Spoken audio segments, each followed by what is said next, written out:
মাত্র 100 সৈন্য, বিশ্বের সবচেয়ে দুর্বল 10টি দেশ। আপনি কি জানেন এই দুনিয়ায় এমন কিছু দেশ আছে যাদের পুরো সেনাবাহিনী মাত্র 100 জন সৈন্য নিয়ে গঠিত? হ্যাঁ, ঠিকই শুনেছেন। এই দেশগুলো এতটাই সামরিকভাবে দুর্বল, যুদ্ধ লাগলে নিজেদের রক্ষা করতে হিমশিম খাবে। এই ভিডিওতে আমরা জানব বিশ্বের সবচেয়ে দুর্বল 10টি দেশের নাম এবং জানব তারা কিভাবে নিজেদের রক্ষা করে এত কম সৈন্য নিয়ে। ভিডিওটি একদম শেষ পর্যন্ত দেখুন। শেষে এমন একটি দেশের কথা বলবো যেটার সৈন্য সংখ্যা শুনে আপনি আসলেই অবাক হবেন। ভিডিওটি শুরু করার আগে একটা অনুরোধ, যদি এমন অদ্ভুত তথ্য পছন্দ করেন তাহলে ভিডিওটি একটা লাইক দিন। কমেন্টে জানান কোন দেশ আপনাকে সবচেয়ে বেশি অবাক করেছে, আর অবশ্যই চ্যানেলটি সাবস্ক্রাইব করে পাশে থাকুন। 10 নম্বরে আছে ভুটান। ভুটান হিমালয়ের কোলে অবস্থিত এক শান্তিপূর্ণ দেশ। ভুটানের সামরিক বাহিনী মাত্র 7,000 সদস্য নিয়ে গঠিত।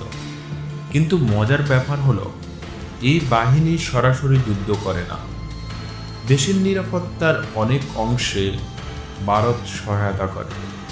কি জানার মতো, ভুটান শান্তিপূর্ণ কূটনৈতিক সম্পর্ক এবং ভৌগোলিক কৌশলের উপর নির্ভর করে। 9 নম্বরে আছে আইসল্যান্ড। আইসল্যান্ড একটা দেশ যার কোনো স্থায়ী সেনাবাহিনী নেই। আইসল্যান্ড তার প্রতিরক্ষা ব্যবস্থার দায়িত্ব নিয়েছে ন্যাটো ও যুক্তরাষ্ট্রকে। কি জানার মতো, দেশটিতে পুলিশ এবং কোস্ট গার্ডের মূল নিরাপত্তা বাহিনী। 8 নম্বরে আছে পানামা। 1990 সালে সামরিক বাহিনী বাতিল করা হয়। এখন শুধুমাত্র পুলিশ এবং কিছু বিশেষ বাহিনী দিয়ে নিরাপত্তা রক্ষা করা হয়। কি জানার মতো, যুক্তরাষ্ট্রের সঙ্গে নিরাপত্তা চুক্তি হয়েছে। 7 নম্বরে আছে হাইতি। হাইতি দীর্ঘদিন ধরে রাজনৈতিক অস্থিরতার কারণে হাইতির সেনাবাহিনী কার্যত অকার্যকর, মাত্র কয়েক হাজার সেনা সদস্য রয়েছে। কি জানার মতো, দেশে জাতিসংঘের সহায়তায় শান্তিরক্ষা বাহিনী কাজ করছে।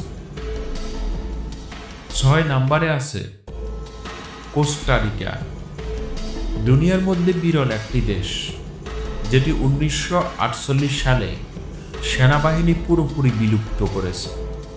কি জানার মতো, তাদের সংবিধানে লেখা আছে নো আর্মি অনলি ফোর্সেস। 5 নম্বরে আছে লুক্সেমবার্গ। অত্যন্ত ছোট একটি দেশ যার সেনাবাহিনী মাত্র 900 জন সদস্য নিয়ে গঠিত।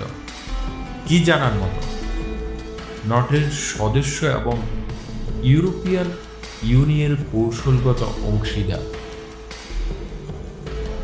4 নম্বরে আছে মোনাকো। মোনাকো দুনিয়ার অন্যতম ছোট দেশ। এই দেশের নিজস্ব সেনাবাহিনী নেই, শুধুমাত্র রাজকীয় নিরাপত্তার জন্য কিছু গার্ড আছে। কি জানার মতো, ফ্রান্স এই দেশের নিরাপত্তা নিশ্চিত করে। 3 নম্বরে আছে লিসের স্টেট। 1868 সালে সেনাবাহিনী বাতিল করেছে এই দেশ। আজ পর্যন্ত তারা সেই সিদ্ধান্তই অটল। কি জানার মতো, দেশটি শান্তিপূর্ণ এবং প্রতিবেশী দেশগুলোর সাথে বন্ধুপূর্ণ সম্পর্ক বজায় রাখে। 2 নম্বরে আছে সান মারিনো। ইতালির মাঝখানে অবস্থিত এই ক্ষুদ্র রাষ্ট্রটির সৈন্য সংখ্যা মাত্র 75 জন। হ্যাঁ, মাত্র 75 জন। কি জানার মতো, ঐতিহাসিকভাবে এরা সাংকেতিক সেনাবাহিনী ব্যবহার করে। 1 নম্বরে আছে ভাটিকান সিটি। পৃথিবীর সবচেয়ে ছোট দেশ এবং এখানে আছে বিশ্বের সবচেয়ে ছোট সেনাবাহিনী। মাত্র 135 জন সুইস গার্ড কি জানার মতো। এই সেনারা মূলত পোপের নিরাপত্তার দায়িত্বে থাকে এবং বিশাল ঐতিহ্যের ধারক। তাহলে বলুন তো, কোন দেশটির সৈন্য সংখ্যা আপনাকে সবচেয়ে বেশি অবাক করেছে? ভাটিকানের মাত্র 135 জন, নাকি সেন্ট ম্যারিনের 75 জন? নিচে কমেন্টে আপনার মতামত জানাতে ভুলবেন না। আপনার মতে কম সৈন্য থাকা মানেই কি দুর্বলতা, নাকি এটা কৌশলের অংশ? ভিডিওটি ভালো লাগলে লাইক দিন, আপনার বন্ধুদের সাথে শেয়ার করুন, আর এমন চমকপ্রদ ভিডিও পেতে আমাদের চ্যানেলটি সাবস্ক্রাইব করতে ভুলবেন না। পরবর্তী ভিডিওতে আমরা দেখাবো বিশ্বের সবচেয়ে শক্তিশালী এবং 10টি সেনাবাহিনী যারা প্রতিদিন কোটি কোটি ডলার খরচ করে প্রতিরক্ষায়। বিশ্বের সবচেয়ে শক্তিশালী সেনাবাহিনী কে, কার চেয়ে বেশি ভয়ঙ্কর? সাবস্ক্রাইব বাটনে ক্লিক করুন, নতুন ভিডিও মিস করবেন না। বলুন তো, এবার আপনি কোন দেশের দুর্বল সামরিক শক্তি দেখে সবচেয়ে বেশি অবাক হলেন?